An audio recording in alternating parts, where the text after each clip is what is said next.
এই গভীর রাতে আমার শেষ কথা এটা, আপনারা মনে রাখবেন। এ ছেলেরা, বাবা নষ্ট হইও না বাপ। তুমি এখন কোনো নারী ছবি, অশ্লীল দৃশ্য, বিবাহের পূর্বে কোনো মেয়ের সাথে খারাপ কোনো সম্পর্ক করো না বাবা, তোমার জীবনটা জাহান্নামের টুকরা হয়ে যাবে। ওই দেখেন, এই বেয়াদব দেখেন, কাকে বলে, মানুষকে বলে না, ছাগলেরে বলে, কোনো খবর নেই, সে তার কাজে আছে। এই হলো গাদ্দার, এই হলো আহাম্মকদের। বললাম না আমি, এটা এই মোবাইলের প্রচন্ড আসক্ত যেগুলো, এদের ব্রেনে কোনো কাজ করে না, এরা প্রতিবন্ধী। হ্যাঁ, বাস্তবে এরা কোনো পাক নাফাক, ভদ্রতা, আখলাক, উচিত অনুচিত বোঝে না। হের কথা হলো, আমি হুজুর তোর আব্বাও যদি বলে আমার মোবাইল ছাড়া জীবনে আমার আর কিছু নাই, আমার কোনো মা নাই, বাবা নাই, আমার কোনো আল্লাহ নাই, রসুল নাই, আমার কোনো হুজুর নাই, আমার কোনো ইমাম নাই, আমার কোনো ধর্ম নাই, আমার কোনো ইসলাম নাই, আমার কোনো কোরআন নাই, আমার একটাই আমার মোবাইল। নারী ছবি, উলঙ্গ দৃশ্য, জিনা, ব্যভিচার, অশ্লীলতা, বেহায়াপনা, উল্লাস, মদ, জুয়া, এই জীবন আমার, এই জীবন। বেঈমানের দিকে তাকায় থাকে, বেঈমানের ডিজাইন। মুসলমানের ঘরে জন্ম নিয়া 16 বছর বড় হইলি বেটা, মুসলমান মা বাবার ঘরে চুল রাখলি বেঈমানের মতো বেটা, কাপুরুষ বেটা তুই বেটা। থু বেটা তোর কপালে বেটা, থুতু মারলাম তোর কপালে বেটা, তোর ওই বেঈমানের চুলে থুতু মারলাম বেটা। তোর বাপ তোকেই শিখাইছে এই চুল রাখা, তোর মা শিখাইছে বেটা। তুই বড়দি হইলি মার ঘরে, মুসলমানের ঘরে, তো বেঈমানের মতো চুল রাখলি কেন বেটা? ওই বেঈমান তোর বাপ, ওই বেঈমান তোর চাচা, ইউরোপের ফুটবল খেলোয়াড় ওই তোর বাপ বলেন, তাহলে সে তার মতো চুল রাখবে কেন? কোন ইহুদি মহিলা, সিনেমার নর্তকী যদি কোনো মুসলমান মেয়ের লেবাস, পোশাক, সাজগোজের জন্য তার পছন্দ হয়, ওই নারী, ওই মেয়ে কাপুরুষ, অপদার্থ ছাড়া, চরিত্রহীনা ছাড়া আর কিছু হইতে পারে না। আল্লাহ রসুল বলছে, যে নারী চলতি পথে তার আতর, পারফিউম, সুগন্ধি, সেন্ট যদি কোনো পুরুষের নাকে লাগে, খোদার কসম আল্লাহর নবী বলছে ওই নারী ফাহিয়া জানিয়া, ব্যভিচারী, ব্যভিচারী, ব্যভিচারী। শুধু যদি সেন্টের গ্রান, পারফিউম যদি কোনো পুরুষের নাকে লাগে, আইয়ুমা ইমরাআতিন ইস্তাতারাত ফামাররাত আলা কওমিন লিয়াজিদু মিন রিহিহা ফাহিয়া জানিয়া। রাসূলুল্লাহ বলছে, যে নারী চলার পথে এমন আতর লাগাইছে যে আতরের ঘ্রাণ পুরুষের নাকে লাগছে, সে ব্যভিচারিণী নারী। আল্লাহ তাআলা কোরআনে বলছে, ওয়ালিয়াদরিবনা বিখুমুরিহিন্না আলা জিয়ুবিহিন্না। হে মুসলিম নারী, সারা দেহ একে তো তুমি পোশাক দিয়ে ঢাকবে, দ্বিতীয়ত লম্বা মোটা ভারী চাদর, বোরখা দিয়ে ঢাকবে।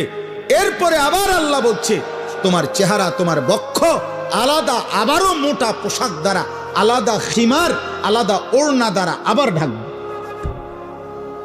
তোমার ইজ্জতের দাম বেশি, তোমার ইজ্জতের দাম বেশি। তুমি নারী, তোমার গর্ভে আব্দুল কাদের জিলানী, তোমার গর্ভে বাইজিদ বুস্তামি, তোমার গর্ভে আম্বিয়ারা আসছে, তোমার গর্ভে আউলিয়ারা আসছে, তোমার গর্ভ থেকে সাহাবা জন্ম হয়েছে। তুমি নারী দামি, দামি। হরিণের মৃগনাভি কস্তুরী খুব দামি, এজন্য হরিণ থাকে জঙ্গলের সবচেয়ে গোপন জায়গা। হরিণ কোনোভাবে কারো চোখে পড়তে চায় না, কারণ সে বুঝায় আমি বড় দামি, আমার উদরে মানে আমার ভিতরে অনেক দামি নিয়ামত আল্লাহ রাখছেন, মৃগনাভি, কস্তুরী। ঠিক আল্লাহ তাআলা বলছে, নারী তুমি দামি, তোমার গর্ভে আমি আল্লাহ তাআলা জামানার বড় মুজাদ্দিদ, জামানার বড় আউলিয়া, মুজাহিদ, আলেম, উম্মতের বড় খাদেম আমি তোমার গর্ভ থেকে দেব, তা যে তুমি দামি। তুমি রোডে যাইও না, তুমি রাস্তার যাইও না, তুমি মানুষের বেড়ায় দেখাইও না, তুমি শরীর প্রদর্শন করো না, আল্লাহ নিষেধ করছে। ওয়ালা তাবাররাজনা তাবাররুজাল জাহিলিয়াতিল উলা। হে নারী, তোমরা অজ্ঞ নারীদের মতো তোমরা নিজেদের সৌন্দর্য প্রদর্শন করো না, করো না। ওয়ালা ইয়াদরিবনা বিআরজুলিহিন্না লিউলামা মা ইউখফিনা মিন যিনাতিহিন্না। আল্লাহ তাআলা বলেন, হে মুসলিম নারীগণ, জমিনের মধ্যে তুমি এভাবে হেঁটো না যে একটু জোরে, একটু ঠাস ঠাস করে, একটু ভঙ্গিমা করে হাঁটার কারণে তোমার দেহের অবস্থান, শরীরের অবস্থান, তোমার অলংকারের অবস্থান, ঝংকার আওয়াজ পর পুরুষে শুনতে পায়, এটাও তুমি করবা না। আমি আল্লাহ নিষেধ করলাম, নিষেধ করলাম, আল্লাহ নিষেধ করছে। ওয়ালা ইউবদিনা যিনাতাহুন্না, তোমার সৌন্দর্য তুমি প্রকাশ করো না। আল্লাহ তাআলা বলছেন, কত আয়াত যে কোরআনে বলছেন, কত আয়াত। আল্লাহ তাআলা বলছেন, মান ইয়াতি মিনকুন্না বিফাহিশাতিন মুবায়্যিনা ইউদাআফ লাহাল আযাব। আল্লাহ বলছে, হে মুসলিম নারী, আমি আল্লাহ বললাম, তোমার দ্বারা যদি প্রকাশ্যে কোনো অশ্লীলতা ছড়ায়, তোমারে দেখা যদি কোনো ছেলে নষ্ট হয়, তোমারে দেখা যদি কোনো পর পুরুষ ছেলে চরিত্রহীন হয়, মেয়েটা নারী, তো আল্লাহ বলেন আমি কিন্তু তোকে প্রত্যেকটা পাপের ডবল ডবল, দ্বিগুণ দ্বিগুণ শাস্তি দেব। তোর নিজের পাপ, ওই ছেলের পাপ। এটা কোরআন শরীফের আয়াত। এজন্য যেই সমস্ত মহিলা, মেয়ে বেপর্দা, হারাম কোন প্রেম সম্পর্ক অথবা নিজের শরীর প্রদর্শন করে, এদের দিকে যত পুরুষ তাকায়, এই সমস্ত পুরুষের যত গুনাহ হয়, ওই অসভ্য নারী সবগুলো গুনার শাস্তি, নিজের পাপ আবার এদের পাপ সমপরিমাণ নিয়ে শাস্তি ভোগ করতে হবে। খোদার কসম, এটা কোরআনের আয়াত। আল্লাহ বলছেন আমি ছাড়ব না, আমি নিষেধ করছি। আমি তোমাকে দামি বানাইছিলাম, আমি তোমাকে ইজ্জতওয়ালা বানাইছিলাম। ইসলাম নারীকে কি সম্মান দিছে বলেন? মাটির নিচে ছিল, ন্যূনতম কোনো মর্যাদা, জীবন্ত মাটির নিচে দাফন করে দিত কন্যা সন্তান। ইসলাম সেই মনে হয় যেন কবরের থেকে উঠাইয়া আমার নবী মর্যাদা দিতে দিতে বলছে, আল জান্নাতু তাহতা আকদামিল উম্মাহাত, মায়ের পায়ের নিচে সন্তানের জান্নাত। তাহলে মা কোথায়? পরে বোঝেন না, মহিলার পায়ের নিচে যদি জান্নাত হয় তো এবুড়ি কোনায়? জান্নাতের উপরে। তার মর্যাদা কোথায়? জান্নাতের ঊর্ধ্বে। নারী জান্নাতের ঊর্ধ্বে। সুবহানাল্লাহ। অতএব আজকে এতটুকুই কথা, আপনারা বুঝেন, আমরা বুঝি। আমাদের এই বালিকা মাদ্রাসা, আমাদের ছেলেদের মাদ্রাসাগুলো, আমরা আখিরাত শিখাই, আমরা চরিত্র শিখাই, আমরা আখলাক শিখাই, আমরা ইমানের হেফাজত করতে বলি, আমরা আখলাকের হেফাজত করতে বলি। আল্লাহ আমাদেরকে বুঝ দান করেন, আল্লাহ আমাদেরকে কবুল করে নেন। দেখেন, এবার আমি যেটুকু আয়াত পড়ছি, এবার শুধু তর্জমাটুকু শুনেন, তাইলে কথা শেষ। কোরআনুল কারীমের 18 নম্বর পারা, 24 নম্বর সূরা, সূরা নূর। এই সূরা আল্লাহ তাআলা কি বলছে শুনেন, অত্যন্ত গুরুত্বপূর্ণ কোরআনের সূরা। আল্লাহ তাআলা বলেন, বিসমিল্লাহির রহমানির রহিম। কথা বলো না, কথা বলো না। আল্লাহ তাআলা বলেন, এই দেখেন 3টা আয়াত পড়ছি মাত্র, 18 নম্বর পারা, 24 নম্বর সূরা। সহজ, আপনি বুঝবেন সহজ কথা। আল্লাহ তাআলা বলেন, সূরাতুন আনজালনাহা, এই সূরাটি আমি আল্লাহ নাজিল করেছি। পুরা কোরআন কে নাজিল করছে? এই সূরাটা কে নাজিল করছে? তো আল্লাহ এরপরও আবার বলতেছে, এই দেখো, এই সূরাটা কিন্তু আমি নাজিল করছি, আমি আল্লাহ নাজিল করছি, খামখেয়ালি করো না। আমি আল্লাহ, আমি তোমার রব, আমি তোমার সৃষ্টিকর্তা, আমি তোমার হিসাব গ্রহণকারী, আমি কিন্তু ফায়সালাকারী। ওয়া ফারাদনাহা, এই সূরার বিষয়টা হালাল হারাম যা বলছি এখানে, এটা আমি ফরজ করেছি। এই সূরার বিধান আমি ফরজ করেছি। 3 নাম্বার, ওয়া আনজালনা ফিহা আয়াতিন বাইয়িনাত, আমি আল্লাহ এই সূরার মধ্যে আমার বিধান স্পষ্টভাবে, কোন রকমের লুকোচুরি, কোন রকমের নয় ছয় নাই, আমি স্পষ্ট আমার বিধান আমি নাজিল করেছি। লাআল্লাকুম তাদাক্কারুন, কেন? যেন তোমরা উপদেশ গ্রহণ করতে পারো। কি করতে পারো বলেন? উপদেশ, উপদেশ গ্রহণ। এখন এতগুলো ভূমিকা বলে আল্লাহ কি বলছে এরপরের আয়াত দেখেন, আয-যানিয়াতু ওয়াজ-যানি ফাজলিদু কুল্লা ওয়াহিদিম মিনহুমা মিআতা জালদা।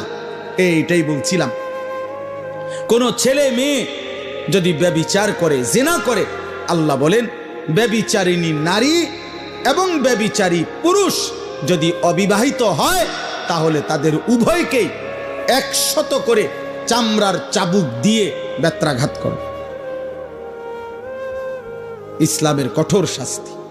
আল্লাহ বলছেন ওয়ালা তাখুযকুম বিহিমা রাফাতুম ফি দীনিল্লাহ ইন কুনতুম তুমিনুনা বিল্লাহি ওয়াল ইয়াউমিল আখির। আল্লাহ বলেন যদি আল্লাহরে মানো, আখিরাতকে মানো, তাইলে এই শাস্তি কার্যকর করতে গিয়ে এক বিন্দু দয়া মায়া দেখাবা না। এই সমাজ থেকে অশ্লীলতা মুক্ত করা, ব্যভিচার মুক্ত করা, নারী পুরুষ ছেলে মেয়ের অবাধ মেলামেশা, এটার থেকে একটি সমাজকে বাঁচানো। খোদার কসম, আল্লাহর এত কঠোর বিধান যা আল্লাহ বলেন এই বিধান কার্যকর করতে এক বিন্দু দয়া মায়া দেখাবা না। এটা সব সাংঘাতিক কথা। এটাই আমরা এই জন্য বলি আজকে ছেড়ে দিছেন আপনারা। বললাম না, ছেলে পেলেদের অভিভাবকদের কোনো খবরই নাই। উনি বুঝে, সব বুঝে, তার ফোলাটা যে নষ্ট হয়ে গেছে ওটা বুঝে। চেহারা দেখলে তো বোঝা যায়। মানুষের চিহ্ন নাই, আল্লাহ খুদার চিহ্ন নাই, হালাল হারামের চিহ্ন নাই, আখিরাতের কোনো ভয় নাই। এটা বুঝাই তো চায়। কে না বুঝে, কে না বুঝে? 18 বছর 16 বছরের ছেলেটা রাতভর মোবাইল দিয়া কি করে এটা বুঝে না কে? মেয়েটা মাত্র 14 বছর 16 বছর, 18 বছরের মেয়েটা 1 ঘন্টা লাগাইয়া সাজ্জা গুইজা বিভিন্ন রকমের পারফিউম ব্যবহার করে কত রঙ্গ রসে কত রূপে সাইজা রাস্তায় বের হয়। আপনি বুঝেন না বাবা, আপনার মেয়েটা কারে দেখাইতো বুঝলা রাস্তায় গেছে, আপনি সিরা খান, আপনি বুঝেন না? আপনি বুঝেন না? আল্লাহ তাআলা বলছেন ছেলে কিংবা মেয়ে যদি অবিবাহিত হয়, তারা যদি ব্যভিচার করে, তাদেরকে 100 চামড়ার চাবুক দিয়ে বেত্রাঘাত করে। আর তাফসীরের মধ্যে আছে আল্লাহ রাসূল সাল্লাল্লাহু আলাইহি সাল্লাম বলছেন আল্লাহর বিধান যদি বিবাহিত পুরুষ এবং নারী, এই যেটাকে আমাদের সমাজে পরকীয়া বলে, স্ত্রীর স্বামী আছে কিন্তু অন্য মহিলার সাথে, পুরুষের সাথে জিনা করে, পুরুষের স্ত্রী আছে কিন্তু অন্য মহিলার সাথে ব্যভিচার করে, আল্লাহ বলছেন ফারজুমুহুমা, এই 2 নাফরমান পাপীকে পাথর মারতে মারতে অভিশপ্তদেরকে দুনিয়া থেকে সরায় দাও। পাথর মারো, পাথর, পাথর এভাবে মারবা, পাথর মারতে মারতে মৃত্যু দাও, মরা পর্যন্ত পাথর। কি সাংঘাতিক কথা বলেন! তার মানে এটাই বলছিলাম, কথা তো এটাই বলছি যে আসমানের নিচে জমিনের উপরে কোন মুসলমানের দ্বারা, কোন মুমিনের দ্বারা, খোদার কসম আল্লাহ বলে বান্দা আমি এটা সহ্যই করতে পারি না যে মুসলমান পরিচয় দিয়ে ছেলে মেয়ে নারী পুরুষ অবাধ মেলামেশা করবে। আমি আল্লাহ এটা মাইনে নিতে পারি না। কেন? আমি তো সকল চাহিদা পূরণের হালাল ব্যবস্থা রাখছি। আমি খাবারের চাহিদা পূরণ করছি, আমি পানির চাহিদা পূরণ করছি, আমি লজ্জাস্থানের চাহিদা পূরণের হালাল ব্যবস্থা, পবিত্র বিবাহ আমি তো রাখছি। তাইলে তুমি কেন নাফরমানি করো? তুমি কেন অসৎ হবা? এই জন্য আল্লাহ বলছেন ওয়ালিয়াশহাদ আযাবাহুমা তাইফাতুম মিনাল মুমিনিন। আল্লাহ বলেন ব্যভিচারী যারা, ছেলে মেয়ে অবিবাহিত হোক আর বিবাহিত হোক, তাদের শাস্তি যখন কার্যকর করা হবে ইসলামী খেলাফত, তখন যেন অবশ্যই ইমানদারদের বড় একটা গ্রুপ উপস্থিত থাকে লোকসম্মুখে, প্রকাশ্য দিবালোকে এই শাস্তি কার্যকর করতে, যেন বাকিরা ভয় পায়, যেন বাকিদের কলজা সুদ্ধা কাঁপে যে পাথর মাইরা মাইরা ফেলবে, 100 চামড়ার চাবুক দিয়ে বেত্রাঘাত করবে। এই জন্য বাবা শুনেন, আর এক আয়াত, তাহলে একটা বললাম। এই জন্য আমার এই উদ্দেশ্য, যে বালিকা মাদ্রাসা দেখা আমি এটা বলছি। আয়েশা সিদ্দিকা মহিলা মাদ্রাসা, বালিকাদের মাদ্রাসা, মুসলমানের মেয়ের ইজ্জত, মুসলমানের মেয়েকে দিন শিখানো এতটা জরুরি। একটা মেয়ে খোদার কসম চরিত্রহীন হইলে, একটা মেয়ে যদি অসৎ হয়, একটা মেয়ে যদি নিজের ইজ্জত সতীত্বের কদর না বুঝে, একটা সমাজ পুরাটা দুর্গন্ধ হয়েছে। কারণ একটা মেয়ে বেপরদা হওয়া মানে ওই ওই শুধু গুনাহ করছে একজন, আমি একটা মিথ্যা কথা বলছি, এটা আমি বলছি, আমি একটা টাকা চুরি করছি, এটা আমি করছি, আমি কাউকে একটা গালি দিছি, এটা আমি দিছি, আমার পাপ। কিন্তু একটা মেয়ে বেপরদা হওয়া, একটা মহিলা বেপরদা হওয়া, একটা মেয়ে বিবাহ বহির্ভূত কোনো ছেলেকে নিজের সাথে সম্পর্ক করা, একটা মহিলা এটা করা, এটা শুধু তার একটা পাপ না, এটা একটা সমাজ, একটা জাতি, একটা মহল্লা, একটা সংসার ধ্বংস করে দেয়।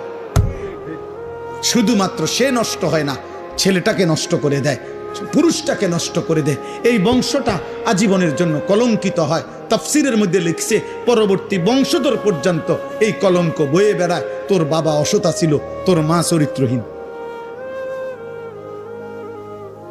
অথচ ওই বাচ্চা হয়তো পাপ করে নাই, কিন্তু ওই অসভ্য মা বাবার কারণে এই বাচ্চাটাও কি হয়, কলঙ্কিত হয়, সাফার করতে হয়। এজন্য আল্লাহ তাআলা বলছেন কোনোভাবে ব্যভিচারের কোনো পরিবেশ মুসলমানের সমাজে হইতে পারবে না, মুসলমানের সমাজে হইতে পারবে। এরপরে শুনেন আশ্চর্য হাদিস, নবীজি বলছেন মান জানা ওয়া শারিবাল খামরা নাজা আল্লাহু মিনহুল ঈমান কামা ইয়াখলাউল ইনসানু আল কামিসা মিন রাসিহি। সাংঘাতিক কথা এটা। নবীজি বলছেন কেউ যখন ব্যভিচার করে, জিনা করে, নারী পুরুষ অবাধ মেলামেশা করে এবং মদ পান করে, এই তিন জিনিস সবসময় একসাথে থাকে। যেখানে নারী, হারাম নারী, সেখানে মদ আছে, সেখানে গান আছে। যেখানে গান বাদ্য আছে, সেখানে মদ আছে, সেখানে নারী আছে। যেখানে মদের আড্ডা, সেখানে নারীরও আড্ডা, সেখানে গানেরও আড্ডা। এই জন্য আমরা সবসময় বলি বাদ্য গান কোন নামে জায়েজ না। বাদ্যযন্ত্র গান, এই গান বাদ্য ধর্মের নামে, ভক্তির নামে, আউলের নামে, বাউলের নামে, ফাউলের নামে, বাটপারের নামে, কোন নামে জায়েজ না। গান বাদ্য হারাম। গান বাদ্য কি হারাম, ধর্মের নামেও হারাম, অধর্মের নামেও হারাম। সিনেমাত গাইলেও হারাম, আবার ভক্তিমূলক গাইলেও হারাম। হারাম হারাম, সাফ কথা, হারাম। যেখানেই বাদ্য বাজে, খোদার কসম সেখানেই শয়তানের আওয়াজ বাজে। এটাই হাদিস। না না, এটা হাদিস তো, এটা কোরআনের আয়াত। সাউতুশ শাইতান আল গিনা ওয়াল মাজামির। গান বাদ্য হলো শয়তানের আওয়াজ, শয়তানের আওয়াজ, শয়তানের আওয়াজ। হ্যাঁ, শয়তানের আওয়াজ। সাউন্ড বক্স, বিয়ে শাদির মধ্যে যারা গান বাজায়, এই অসভ্য জোয়ান বুড়া, এগুলা সবগুলা হইল মূলত দুনিয়া লুভি। এরা বুঝছে বেড়া বেড়ি হুইতালাউন হইল মূল মাকসাদ। আর কিতা কিসের আখেরাত, আর কি এর কি? বাজা বেড়া, ডেকসেট বাজা, তোরাও নাচ, বেড়া বেড়িও নাচ বেড়া। হ্যাঁ, কই এত ফ্যান্ডেল আলগা করার এত টাইম কই? বেড়ি বেড়িত বেড়িত খানা কদ্দুর এক লগে বইয়ে খাইয়া লাইব, এত তান টোয়াইও না চাই। হ্যাঁ, এন্তিকা কোম্পানি গজ্জ 20 মিনিটের রাস্তা, এত গাড়ি আলগা করার দরকার নাই। এক হাইয়েসের ভিতরে বেড়া বেড়ি সাপ দিয়ে বইয়ে লাও সবাই। আরে ফত কদ্দুর, হুদা 20 মিনিটের রাস্তা, 20 মিনিটের গুণা না। আর কিতা এটা হালকা ফিডা দিব সামান্য, 20 মিনিটের গুণায় আর ফিডাটাই কিতা? 20 মিনিটের জাহান্নাম আর কদ্দুর, অত হালকা একটা সুবানি দিয়া উড়াইলে বলে কি? হ্যাঁ, খামখেয়ালি আখেরাত, খামখেয়ালি আমরা মনে করি আখেরাত। আহা, নাউযুবিল্লাহ। এটা কঠিন কথা হোক, কিন্তু এটা মনে রাখতে হবে। জিনা ব্যভিচারের পরিবেশ। তো আল্লাহর নবী কি বলছেন? যে জিনা করে, মদ পান করে, বাবা শুনেন, নবীজি বলছেন আল্লাহ তাআলা তার অন্তর থেকে ঈমান এভাবে খুলে ফেলে, আহা, মানুষ যেমন তার শরীর থেকে জামা খুলে ফেলে। কোন মানুষ যেমন তার শরীর থেকে জামা খুলে ফেলে, জিনা এবং মদ পান করিলে আল্লাহ তার কলিজা থেকে ঈমান খুলে ফেলে। বলেন বলেন, কোন মেয়ে, কোন ছেলে, কোন স্বামী, কোন স্ত্রী, কোন পুরুষ মহিলা, তার দ্বারা যদি এই ব্যভিচারের কোন পরিবেশ হয়, কি হবে সেটা? আল্লাহ আমাদেরকে মাফ করে দেন, আল্লাহ আমাদেরকে মাফ করে দেন। আমাদেরকে সত্য কঠিনটাও শুনতে হবে। সুবহান আল্লাহর ফজিলত যেমন শুনতে হবে, আল্লাহর বিধানের কঠিন শাস্তির কথাও কি করতে হবে? কষ্ট হলেও শুনতে হবে। কেউ যদি বাঁচে, একজন যদি বাঁচে থাকে, সর্বশেষ হলো আয-যানি লা ইয়ানকিহু ইল্লা যানিয়াতান আও মুশরিকা। এটা মারাত্মক কথা। এই শেষ কথাটা বলি, এই আপনারা যারা এখানে বসা আছেন, পর্দার আড়ালে যে সমস্ত মা মেয়ে আপনারা আছেন, আপনাদের কাছে আমার এই শেষ কথা, আপনারা যারা ছেলের বাবা, আপনারা যারা মেয়ের বাবা, আপনারা যারা মা মেয়ে আছেন, তোমরা যারা কিশোর যুবক ভাই আছো, তোমাদেরকে বলি, এটা মারাত্মক কথা। আল্লাহ বলছে আয-যানি লা ইয়ানকিহু ইল্লা যানিয়াতান আও মুশরিকা। আল্লাহ বলে যেই পুরুষ ব্যভিচারী, যেই পুরুষ চরিত্রহীন, যেই পুরুষ লম্পট, যেই পুরুষ বিবাহের আগেই কোনো মেয়ের সাথে হারাম সম্পর্কে লিপ্ত, খোদার কসম আল্লাহ ওয়াদা দিছে যে ওই বিবাহ করবে যাকে, সে আরেকটা ব্যভিচারিণী নারী হবে অথবা মুশরিক বেঈমান নারী হবে। তোর কপালে পবিত্র কিছু জুটবে না, পবিত্র কিছু জুটবে। সেদিন বুঝবা বাবা, সেদিন বুঝবা মা, সেদিন বুঝবা বোন, স্বামী যখন 2 নম্বর হবে, স্ত্রী যখন 2 নম্বর হবে। দুনিয়া কত কঠিন। যার ঘরের বিবি খারাপ, যার ঘরের স্ত্রী চরিত্রহীন, তার আর জাহান্নামের আগুন জ্বলতে হয় না, তার জাহান্নাম ঘরেই জ্বলে। আল্লাহ বলেন ওয়াজ-যানিয়াতু লা ইয়ানকিহুহা ইল্লা যানিন আও মুশরিক। এবং কোন ব্যভিচারিণী খারাপ চরিত্রের মেয়েকে, নারীকে আল্লাহ নিজে বলছে বিবাহ করতে চাইবে না। যে তাকে বিবাহ করবে, আল্লাহ বলছে সে হয়তো একটা ব্যভিচারী পুরুষ হবে অথবা একটা মুশরিক পুরুষ হবে। কি সাংঘাতিক কথা কও কামরু, কি ভয়ানক কথা। কি তোর কপালে কোনো পবিত্র স্বামী জুটবে না, স্বামী জুটবে। ওয়াহুররিমা যালিকা আলাল মুমিনিন। আল্লাহ বলেন আমি আল্লাহর পক্ষ থেকে ঈমানদার পুরুষের জন্য ব্যভিচারী নারী হারাম করা হলো, ঈমানদার নারীর জন্য ব্যভিচারী পুরুষ হারাম করা হলো। হুররিমা। তাইলে বলেন, এই জন্য আজকে এই রাত গভীরে আমি এতটুকু কথা বলবো, আপনাদের মেয়েদেরকে আখলাকের হেফাজত করেন, আপনাদের ছেলের আখলাক হেফাজত করেন, আপনাদের স্ত্রীর আখলাক একজনই মানেন, কোনো অসুবিধা নেই। কেউ না মানেন, কোনো অসুবিধা নেই, এত সমস্যা নেই আমাদের। এই পৃথিবীতে আল্লাহর দিন বলে গেছে এমন হাজারো হাজারো ব্যক্তি যাদের হাতে কেউ কালেমা পড়ে নাই, আল্লাহর কথার আনুগত্য করে নাই, তবুও তারা ব্যর্থ না, আল্লাহর কথা বৃথা হয় না। কেউ না মান, কেউ না মান, রবের কথা বৃথা হয় না। আমি আপনাদেরকে জন্য বললাম এই গভীর রাতে আমরা, আমার শেষ কথা এটা, আপনারা মনে রাখবেন, এ ছেলেরা বাবা নষ্ট হইও না বাপ। তুমি এখন কোনো নারী ছবি, অশ্লীল দৃশ্য, বিবাহের পূর্বে কোনো মেয়ের সাথে খারাপ কোনো সম্পর্ক করো না বাবা, তোমার জীবনটা জাহান্নামের টুকরা হয়ে যাবে। আমি বললাম, আমি তোমার চাইতে বয়স্ক, আমি তোমার চাইতে অভিজ্ঞ, আমি তোমার চাইতে বেশি মানুষের জীবন জানি। কষ্ট পাইবা কোনোভাবে। তোমরা এই ছেলে যে কয়জন আছো, চরিত্র হেফাজত করো, অপেক্ষা করো।